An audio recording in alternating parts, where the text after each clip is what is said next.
Guys, mwaramutse, aho ko mumeze neza.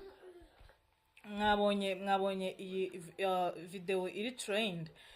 Video ari trend y'uyu mubyeyi bita umukobwa nako bita Chantal uri kurega umuministre, umuntu wahoze ari minister ngo Dr Ernest, umurega nyine kuba yaramubeshya urukundo. Mwabibonye? Noneho ngiye kangira ikintu mbivugaho. Ikintu cya mbere nemera ijana kurindi ni uko urukundo ruryana kandi rwangiza ubuzima.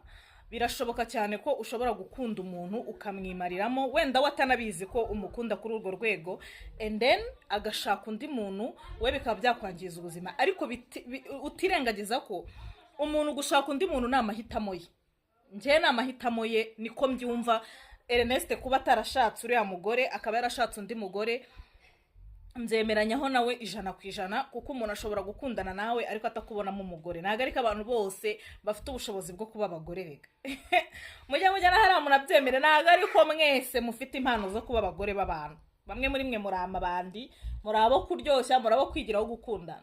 Gusa ibirana n'urukundo byo ndanabizi neza ko hari abagore bari mu ngo zabo, as we speak now, n'abagabo bari mu ngo zabo ariko badakunze abagore babana nabo. Urumva nyine ugasanga arakikundira rwa rukundo rwe rwa kera.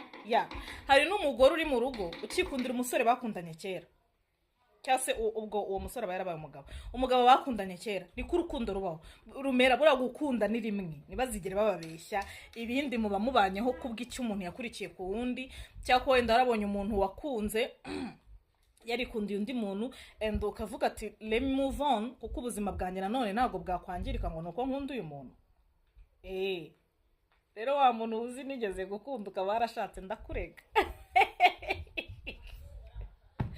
Ndajya kukurega bagufunge, nimukajya mukina n'amarangamutima yacu we, mudutera depression. Mwigomba kujya muduhindishiza akababaro. Ariko nkongera kubigarukaho, hari ukuntu umutipe nanone yishyurira babakobwa bahungu bishyurira amashuri akagufasha muri buri kimwe, and then ugashakana n'undi mujama. Ubwo basore nabo bajyana ibirego hehe mu rukiko. Njyewe ngiye kurega ubungubu hari n'abastari nka babiri narega nakunze, urumva, nkajya kumva nkumva ngo bashatse abagore kandi nabakundaga, indirimbo zabo zifashe mu mutwe. Murumva depression tuba dufite. Ubundi wapfuye yarihuse, ni izina ry'Imana, wapfuye yarihuse. Ariko byanyabyo ikintu nzi kiryana cyane, indwara nzi igora gukira, ni agahinda watewe n'urukundo. Ubu ndi kwibaza mu bantu bose twagiye dukundana nimba nta minisitiri urimo. Ubu mu bantu bose twakundanye nta n'umwe byibuze wigeze uba minisita. Ndi gushaka no